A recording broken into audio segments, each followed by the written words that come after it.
एक और प्रश्न है, लिखा है, प्रणाम गुरुजी, मैं सपना बात कर रही हूँ और मेरा सवाल ये है कि नॉन डूवर या कर्ता कैसे बने और हमारी मन की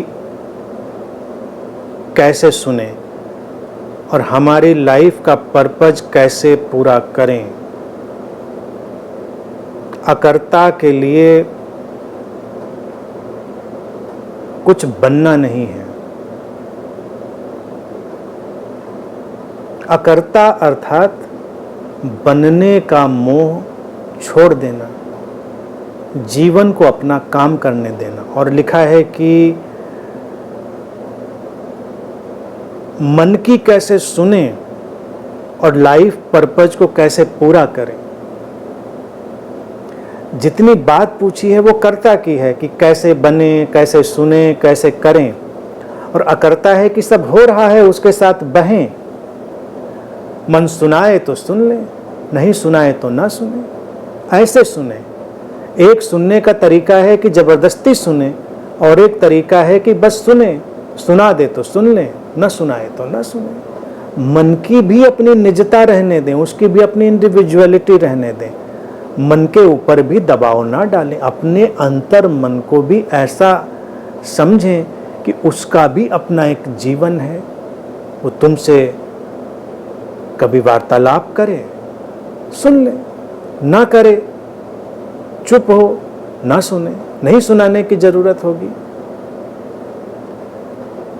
जब हम कुछ सुनना नहीं चाहते और खुले हुए होते हैं तो हमसे हमारा मन बात करता है, हमसे हमारा शरीर बात करता है। भारत में इसीलिए हमने बॉडी विजडम की भी बात करी, शरीर की प्रज्ञा की बात करी। शरीर भी तुमको बताता है कि तुमको अब क्या करना है, क्या नहीं करना है, कब रुक जाना है, कब चल देना है, क्या खाना है, क्या नहीं खाना है। अगर हम अकर्ता को समझ पाएं, ठहर पाएं, वर्तमान से लयबद्ध हो पाएं, तो स्वास्थ्य कोई समस्या नहीं रहेगा। बीमारियों को हैंडल करना बहुत आसान होगा। कैसे? शरीर बताएगा तुमको। पशु पक्षियों को बताता है कि नहीं बताता है? कभी देखा तुमने? वो ज्यादा नहीं खाते, जितना खाना है खाते, जो खाना है सो खाते। ये तो वो पशु जो इंसान के साथ रहने लगते हैं, वो इंसान की सोहबत में बिगड़ जाते हैं तो उन्हीं के ढंग से खाने लगते हैं।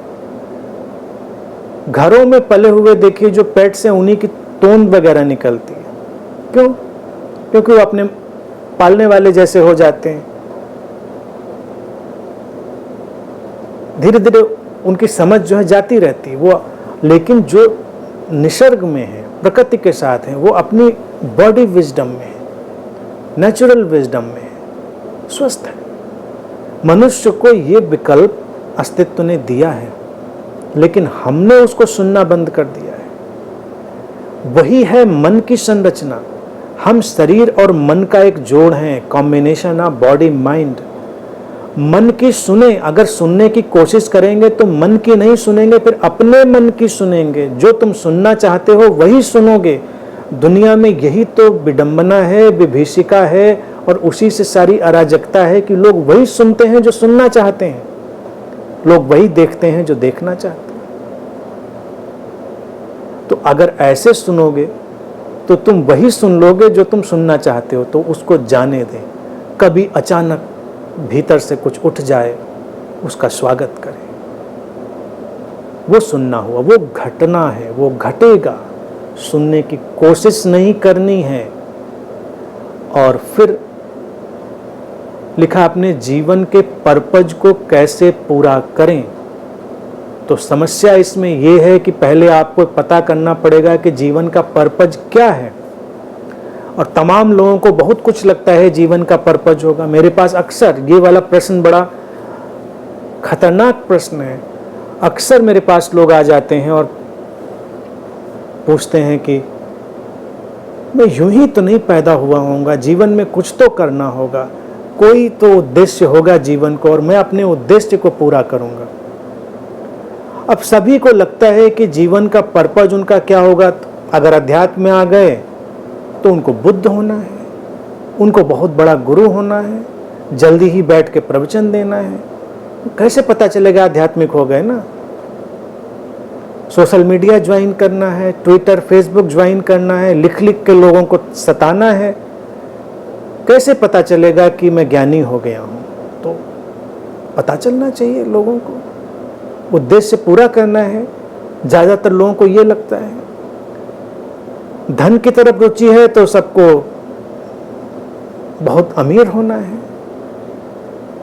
स्टार होना है, रॉक स्टार होना है, सुपर स्टार होना। सुपर स्टार रॉक स्टार का हाल क्या है वो देख ही रहो। कोई फंदे में झूल रहा है, तो कोई ड्रग्स में पड़ा है, तो कोई कुछ और कर रहा है। मैं नहीं कह रहा कि वो सारे लोग ऐसा कर रहे हैं, लेकिन वो होके भी तो क्या कर रहे हैं? लाइफ का पर्पज। जब चले थे तो उनको लगा था कि नहीं, पर्पज है मेरा स्टार बन जाना। यही पर्पज है जीवन का। क्या है उद्देश्य जीवन का? और अगर किसी से कहा जाए कि नहीं भाई, अस्तित्व तो रहस्यमय ढंग से उद्देश्य रचता है, कोई नहीं जानता। हो सकता है किसी का उद्देश्य किसी कॉलोनी के कोने पर छोटी चाय की दुकान खोल के बैठना है, अगर बस चाय की दुकान, चाय बेच के प्रधानमंत्री नहीं बनना है। कोई तो चाय भी बेच रहा है। अस्तित्व ने मान लीजिए यही रचा किसी को, तो क्या करेंगे अपने जीवन के उद्देश्य का? कहेंगे नहीं नहीं नहीं, फिर तो एक्सचेंज ऑफर चाहिए, फिर ये वाला हमको उद्देश्य नहीं, कोई और वाला उद्देश्य चाहिए। लेकिन जीवन में विविधता है, इतने लोग हैं। देखिए, कोई कम ज्यादा नहीं है। भारत में हमने इसीलिए देखिए बड़ा प्रयोग किया, किसी को कम ज्यादा नहीं बताया, लेकिन सबके कार्यों का अनूठापन है। किसी को बस इतना ही करना है, छोटा सा कोई काम करना है। अस्तित्व ने वैसे ही डिजाइन किया, कर दिया तो कर दिया, अब क्या है, खुश रहिए उसमें। कबीर को देखिए, कबीर का क्या था? कबीर जीवन मुक्त हुए, बुद्ध हुए, जुलाहे थे, कपड़ा बनाते थे, जाके बेचते थे। अब वो कोई, उन्होंने कपड़े की फैक्ट्री तो नहीं डाली थी कि बहुत बड़े अमीर आदमी हो गए थे, बड़ी बड़ी कबीर के कपड़ों की फैक्ट्रियां थी। उद्देश्य तो तब पूरा होता कि जब बड़े बड़े शेयर लॉन्च कर रहे हैं। कबीर छोटे से जुलाहे थे, था उद्देश्य, यही रचा होगा अस्तित्व ने। लेकिन जीवन मुक्त जब हुए तो उनको इस बात से कोई फर्क नहीं पड़ा, हो गए। हमने रैदास को दिखाया, कबीर जुलाहे थे, रैदास जूते बनाते थे। जूतों की फैक्ट्री नहीं डाली बाद में उन्होंने। फैक्ट्री वाले भी मारामारी में पड़े रहते, ये नहीं मैं कह रहा कि सारे पड़े रहते हैं, लेकिन फैक्ट्री लगा के भी कौन सा तुम्हारे जीवन में स्वर्ग उतर आया? और रैदास ने अगर मान लीजिए छोटा सा जूता बनाने का काम जारी रखा कहीं सड़क के किनारे बैठ के, तो उनके ऊपर तो आशीषों की वर्षा होती रही, वो तो आनंद के लोक में जीते रहे, उन्हें तो कोई फर्क नहीं पड़ा। अस्तित्व ने तो उनके जीवन के उद्देश्य को पूरा कर दिया, क्योंकि वो अकर्ता में ठहर गए वो उस वर्तमान में। जीवन का उद्देश्य, पर्पज ऑफ लाइफ, ये क्वेश्चन बहुत डेंजरस है, बहुत डिसेप्टिव है। इसको ही जीवन के ऊपर छोड़ देना, अकर्ता को जानना है। अस्तित्व ही रचेगा जीवन का उद्देश्य। हम नहीं पड़ते इस चक्कर में, ले जाएगा वो जिधर हम चले जाएंगे। अस्तित्व की हवाएं जिधर बहाएंगी हम बहेंगे। जो सामने आएगा, जितनी क्षमता प्रतिभा हमसे कह रही होगी, पुकार रही होगी हमको, हम उतना हो जाने देंगे। ये है अकर्ता। अकर्ता में कैसे सुने, कैसे बने, कैसे करें, ये प्रश्न ही नहीं है। उनको स्वीकार कर लेना। तुम जैसे हो वैसे स्वीकार कर लेना। कौन जानता है अस्तित्व ने तुम्हारे लिए कौन सा उद्देश्य रचा है? कौन जानता है? क्या कोई जान सकता है? बड़ा मुश्किल है, नहीं जान सकता। तुम्हारे घर में कोई बीमार है, तुम्हारा बच्चा, तुम्हारे माता पिता, तुम उनकी सेवा कर रहे हो, तुम्हारा जीवन ऐसा लगता है जैसे हलकान हुआ जा रहा है।